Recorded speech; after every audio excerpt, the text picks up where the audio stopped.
CM relief fund తో పేద మధ్యతరగతి వర్గాలకు చెందిన రోగులకు ఆర్థికంగా చేయూత లభిస్తుందని కొత్తపేట ఎమ్మెల్యే బండారు సత్యానందరావు వ్యాఖ్యానించారు.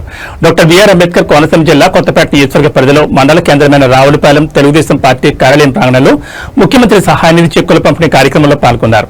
ఈ సందర్భంగా ఆయన మాట్లాడుతూ ప్రధానమంత్రి మోడీ, ముఖ్యమంత్రి చంద్రబాబు, ఉప ముఖ్యమంత్రి పవన్ కళ్యాణ్ల నేతృత్వంలో కూటమి అధికారంలోకి వచ్చాక కొత్తపేట నియోజకవర్గంలో ఇప్పటి వరకు 21 దఫాలుగా 4.42 కోట్ల చెక్కులను పంపిణీ చేశామన్నారు. వైసీపీ హయాంలో సీఎం రిలీఫ్ ఫండ్ అనేది పేదలకు అందని ద్రాక్షగా ఉండేదని, తమకు కావలసిన వారికి మాత్రమే అందజేసేవారని ఆరోపించారు. అయితే కూటమి ప్రభుత్వం అధికారంలోకి వచ్చాక పేదలందరికీ మేలు జరుగుతుందని స్పష్టం చేశారు.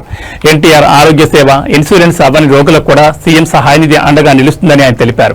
కొత్తపేట నియోజకవర్గంలో మొత్తం 54 మందికి 28,42,734 రూపాయల విలువైన చెక్కులను ఎమ్మెల్యే బండారు పంపిణీ చేశారు. ఈ కార్యక్రమంలో రాష్ట్ర తెలుగు రైతు ప్రధాన కార్యదర్శి ఆకుల రామకృష్ణ, గుత్తుల పట్టాభిరామారావు, 4 మండల పార్టీ అధ్యక్షులు కుప్పిశెట్టి ప్రసాద్, గనిశెట్టి వీరేష్, ఈదల సత్యబాబు, కుసంపూడి రామకృష్ణరాజు, ఎన్డీఏ కూటమి నాయకులు తదితరులు పాల్గొన్నారు.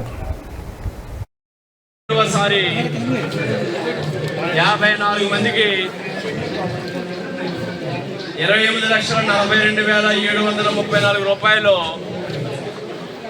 ఆత్రేయపురం మండలం 14, రావులపాలెం 12, కొత్తపేట 15, ఆలమూరు 13, 54 చెక్కులు 28,42,734 రూపాయలు మంజూరయ్యాయి.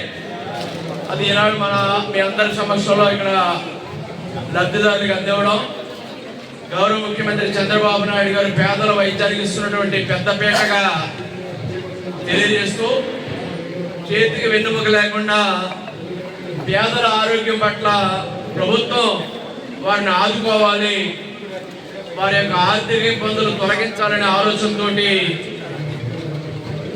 ఏది అడిగినా కాదనకుండా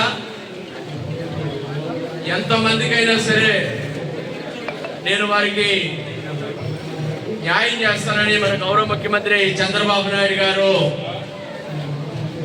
మీ అందరి యొక్క విజ్ఞాపనలు తీసుకెళ్లిన వెంటనే మంజూరు చేస్తున్నందుకు వారికి హృదయపూర్వక కృతజ్ఞతలు తెలియజేసుకుంటూ